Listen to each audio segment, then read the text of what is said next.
12 waiver wire pickups for week 3 of the Fantasy Football League. I'm Ron from Never Lucky. Welcome to the channel, everybody. Happy to have you guys here. I also have a couple of drop candidates for you guys at the end of this video, so make sure you stick around. We're going to start this at the top with Bayshul Tutin, probably picked up, probably owned in most of your leagues. He popped off early in this game, man. The coaching staff wanted to trade Bigsby early because I think they had plans for this man all along. He's one of the most explosive running backs in terms of speed. And we saw it on full display in week 2, guys. He had a big receiving touchdown early in the game. He was getting snaps over Travis Etienne early in the game, man. This isn't a 1A, 2B type of situation. Bayshul Tutin seems to be a legit piece of this offense. And this is an offense that's struggling, man. I can see them potentially making some moves. Liam Cohen looks frustrated. He's frustrated with Brian Thomas. He's frustrated with Trevor Lawrence. They need playmakers.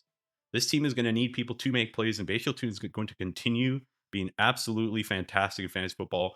Guys, I'm not being hyperbolic. I truly think that second half of the season, Bayshul Tutin might be like a legit league winner, similar to Bucky Irving, except not behind such a bad running back the way that Bucky Irving was, right? Like Rashod was just so inefficient. If you're in a very competitive league with like big rosters, big benches, he's probably taken, right? And then you could just move along to the next player, which is Skattebo. I don't know how to say his name. I don't even think he knows how to say his name. 59% ownership. Also, again, probably owned. He's one of the better handcuffs going into the season.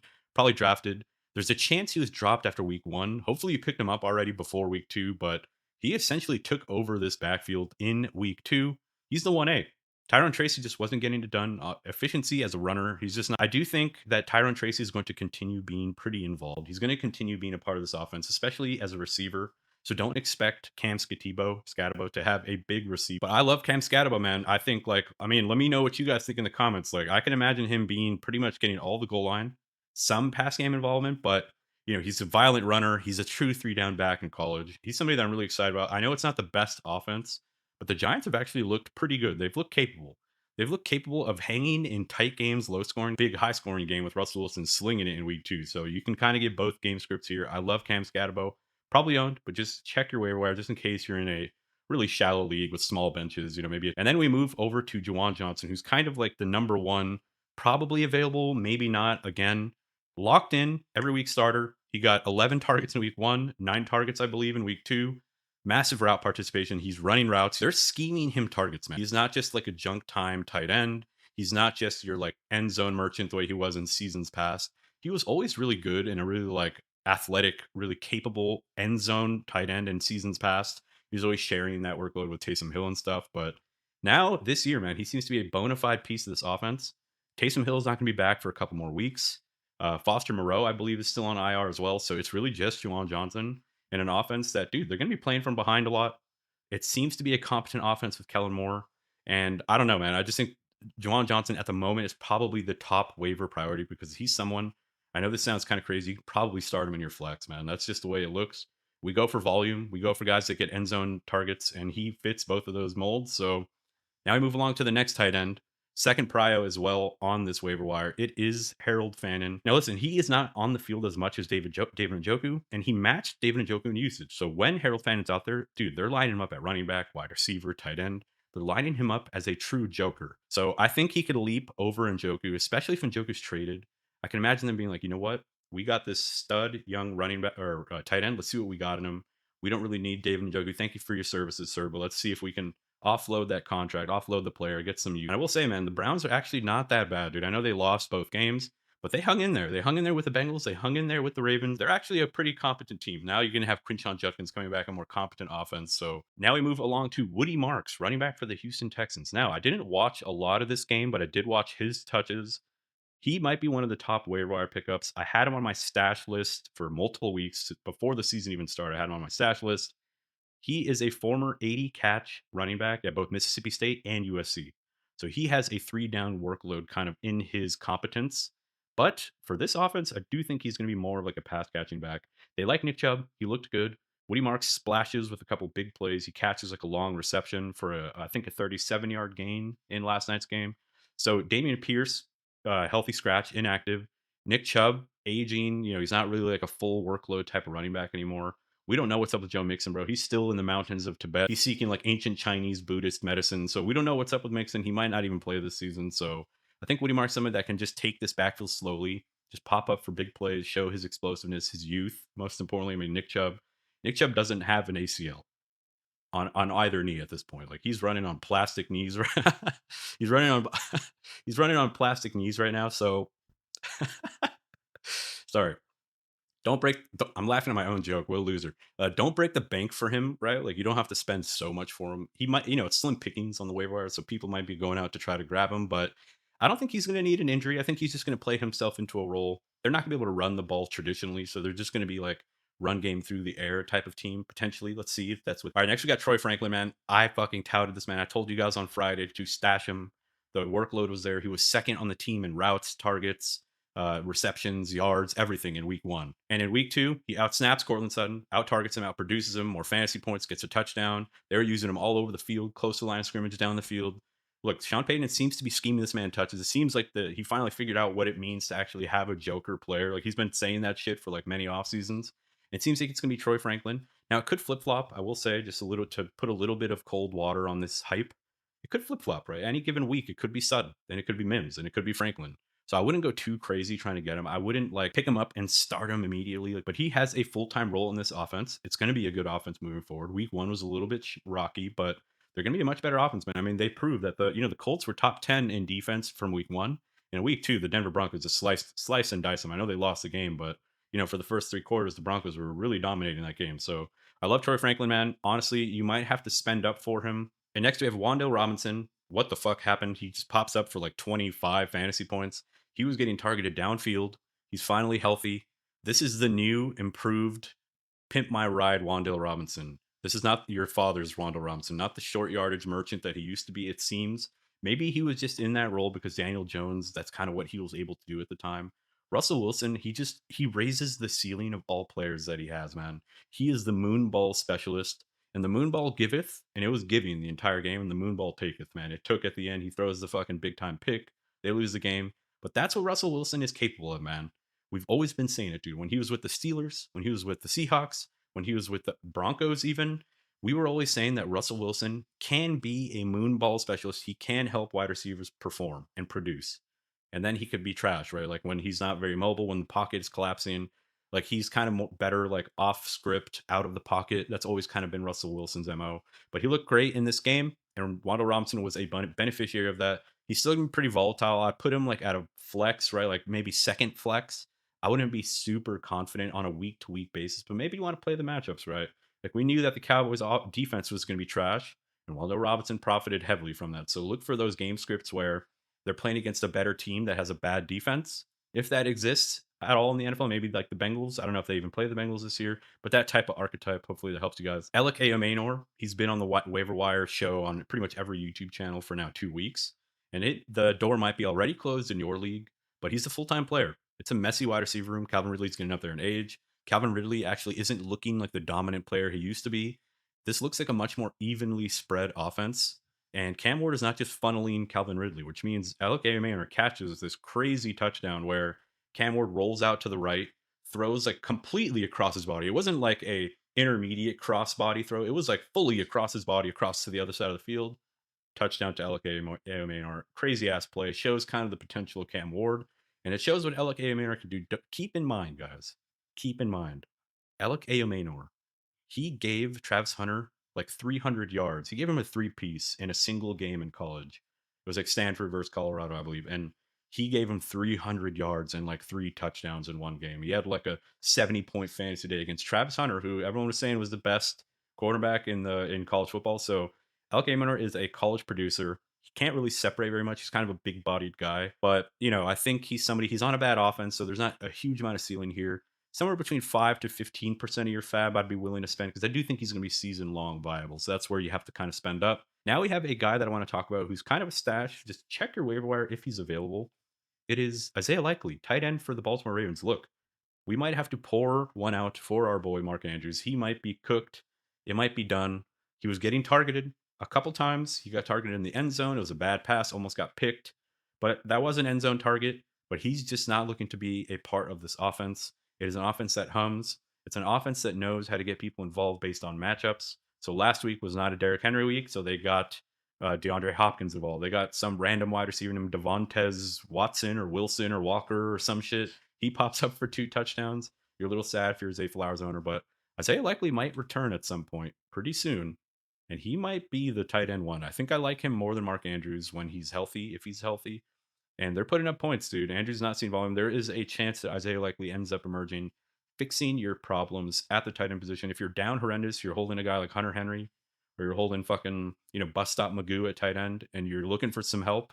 I think Isaiah likely could be here to help us. He could be a league-winning stash down the stretch. And you can probably get him for free. You can probably sneak him through your waiver wire. Maybe you pay like $1 just to make sure some other sharp league mate is not also trying to put in a $0 bid. Next, we have some quarterbacks, guys. I have 3 quarterbacks. I'm going to rank them in order. Daniel Jones, priority. Indiana Jones, whatever you want to call him. He's got legit quarterback one upside rest of the season. He had like 4 tush-push attempts, quarterback sneaks on the goal line. He's a goal line dude. He's a guy that can get rushing touchdowns. He has a little bit of legs on him. I know he's 28 years old, but they're running kind of a Philadelphia style offense, dude. Shane Steichen is running this Philadelphia style offense. They have red zone sneaks. It looks like the Philly offense where it's like run first, smash mouth football. And then you kind of have your crossing routes, your intermediate routes. They don't really go deep too much, but every now and then they'll take a shot to Alec Pierce. It's a really good offense, dude. I think they're legit. I think they're for real. It's only been 2 weeks, I know, but I think they're for real. They have not punted the ball in 2 games. It's like the first time in the NFL ever that through 2 weeks, a team has not punted the ball a single time. Absolutely insane. Jonathan Taylor is the engine. If Jonathan Taylor goes down, then pretty much everyone goes down because he's kind of the motor of this offense and that offensive line, right? But I think Daniel Jones is a great pickup. And then number 2 on this quarterback pickup list, I can't believe I'm saying this, but Mac Jones, man. San Francisco backup quarterback to Brock Purdy. He's a high floor streamer, so he's more of a streaming QB. But dude, I've said this in our Discord. If you're not in the Discord, get in there, man. We chat ball all the time. It's a dope little growing community. I was saying that Mac Jones is kind of good when it comes to being a backup. He's a good backup, right? If I'm a NFL team and I need a backup, Mac Jones is at the top of my list. And I said in the Discord community that any quarterback who goes to the Shanahan system, it's like a revival of their career, right? Let's talk. I think Sam Darnold even said it recently. He said that after spending time in San Francisco, he said he like changed his whole approach on football or something. I need to find the article or find the news clipping, the news report where he said that. But just think about it, dude. Baker Mayfield spends time in the McVay system. Mac Jones spends time with Shanahan, obviously. I don't know. There might be something there. There might be a thing where Shanahan, McVay tree quarterbacks, they learn something new about the game, about how to read defenses, how to use motion to see coverages and stuff like that. I think there's something there. And I think Mac Jones is actually a really high floor streamer. I think he has a better floor than the next guy I'm about to say. And also, maybe not quite the ceiling that this guy has, but a better floor. And it's Russell Wilson. Russell Wilson, we saw exactly what he's capable of in the first 2 weeks. We saw the floor from Russell Wilson, and then we saw the ceiling when he's in a shootout and he's just moonballing it over the top. That's what he's capable of. Now, we'll say, man, he's pure boom bust. You got to play the matchups for this one. So for a short-term filler, if you're desperate, maybe you're down Jayden Daniels. Maybe you're down Justin Fields and you're looking for something. Those are the 3 quarterbacks. That's how I'd rank them. I go Daniel Jones, Mac Jones, Russell Wilson. Now I move on to the drop list, man. This is going to be a little bit of a flame fest here. We got Tank Bigsby at the top. If you're in a shallow league and backup running backs aren't really that usable for you, I don't even think he's going to be the RB2 behind Saquon. Honestly, I think it's going to be Shipley. They're going to use Dillon still a little. Tank Bigsby, dude, he like muffed a punt in his very first practice, his very first touch. I think he might be cooked. I was big on him. I was drafting him in like the 10th round. I thought he'd be like a late 0 RB type of pick. He seems to be absolutely cooked. You can probably drop him in any type of shallow league. Braleon Allen, what the fuck, man? I thought he was going to be the next Derrick Henry. He was working out with Derrick Henry. He's looking like absolute butt cheeks. He actually performed well when it comes to PFF grades when it went in pass blocking. So maybe he maintains a role as a pass blocker, but I just don't see him ever getting like 10 touches in a game. I just don't see it happening. Like they have to be like winning by 20. Brees Hall has to already have like 20 fantasy points, and then they don't want to get him injured, so they put Braleon Allen. I just don't see when he's going to be usable. At the moment, he's like a pure handcuff with like no standalone value. Then we have Kaleb Johnson. Look, I'm not saying you should drop Kaleb Johnson, but he is not trusted. Dude. This team, he muffed a punt that leads to a touchdown that leads to pretty much the reason why they lost this game. He can't be any worse in the doghouse now by this coaching staff. He already wasn't getting any touches, any carries, any snaps, nothing. He was only playing on special teams. He's probably the worst running back of all time if fucking Kenneth Gainwell is playing ahead of him. I don't know, man. I just don't see the bull case rest of the season. Like, in order for Kaleb Johnson to see the field, I mean this seriously, dude. Aaron Rodgers would have to die or tear another Achilles. Jalen Warren would have to get injured. And Kenneth Gainwell would have to, like, fumble in that game for Kaleb just to see the field because Aaron Rodgers does not want a rookie running back. I said this in the offseason. Check the tapes, dude. Check my offseason videos where I said running backs not to draft. I said Caleb Johnson. He can't pass block, and that's going to be an issue for a guy like Aaron Rodgers who has zero mobility and he doesn't fuck with rookies. He just doesn't fuck with rookies. He's kind of like Tom Brady. Well, he'll use like a James White, a LeGarrette Blount, rather than any like young dynamic running back because he understands how important pass blocking is. I think it's overlooked in the fantasy football community that pass blocking matters so much for rookies, especially when you have older, fragile, immobile quarterbacks, man. It's just the formula that I follow every year in fantasy. Seems to have worked out this year. Austin Eckler, obviously, you can drop him, dude. Rest in peace. His watch has ended, I think. Ollie Gordon, it looks like they have no interest in making him kind of the Raheem Mostert on this offense. Things could change. He's still a handcuff, so if you're in like a deep league and you're just holding handcuffs for the upside, you can obviously keep him. Najee Harris, I mean, they played against the Raiders and he went 8 for 27, right? He does get 2 catches for like 20 or so yards, but it's just not going to cut it, dude. If you can't run the ball in the Raiders, and even though you're getting more work than Hampton, at this point, dude, I don't want Hampton. I don't want Najee Harris. You would think that against the Raiders was like the game script that they would potentially smash them, but it just didn't happen, and I don't think it's going to happen. If you're in a shallow league, you could drop him, dude. If Bayshul Tutin's on the waiver wire and you're holding Najee Harris, fucking banish Najee Harris regardless, man. I just think he's so fucking inefficient and unspecial. So now we have wide receiver drops. Jayden Reed at 58%. If you don't have an IR slot, he's going to be out for maybe like 7 weeks, 8 weeks. I just don't think it's worth the wait. Plus, he's a rotational player. To be fair, though, last game where he got injured, he did get that end zone target and he almost scored the touchdown, right? Like, but he was out of bounds. That would have been a touchdown on like one target. So when he is in the game, he's heavily targeted, man. He's kind of like Josh Downs for the Colts. Like, yeah, he's not in the game often. He's like a pure slot player, but when he's in the game, it seems like they target him quite a lot. So if you're in a deep league and you have an IR, obviously put him there, but he might be hampered when he comes back. It could be a brutal injury. I don't really know. If you're in a shallow league, you can drop him. Rashod Bateman, no predictability. You'll never feel comfortable starting him. There's just too many options, especially with DeAndre Hopkins now looking actually pretty good. Jayden Higgins is next, man. 4 targets in 2 games. It's just not going to get it done, dude. The rookies, it's just a horrible year for rookies at the moment. Like Egbuka is the only rookie that seems to be doing anything. Genty is cheeks. Hampton is cheeks. Fucking Caleb Johnson, absolute butt cheeks. Like everyone is butt cheeks except for Egbuka, which some people saw coming. So you can drop Jayden Higgins probably. JJ McCarthy, I'm pretty sure he has a fake ankle injury. They benched him. I just think they want him to calm down a little, simmer down, let the game come to him a little bit more slowly. I think they maybe rushed him into this role coming off the injury. He looks fragile. He doesn't look like he's making very good decisions or good throws. Trevor Lawrence, you can also drop him.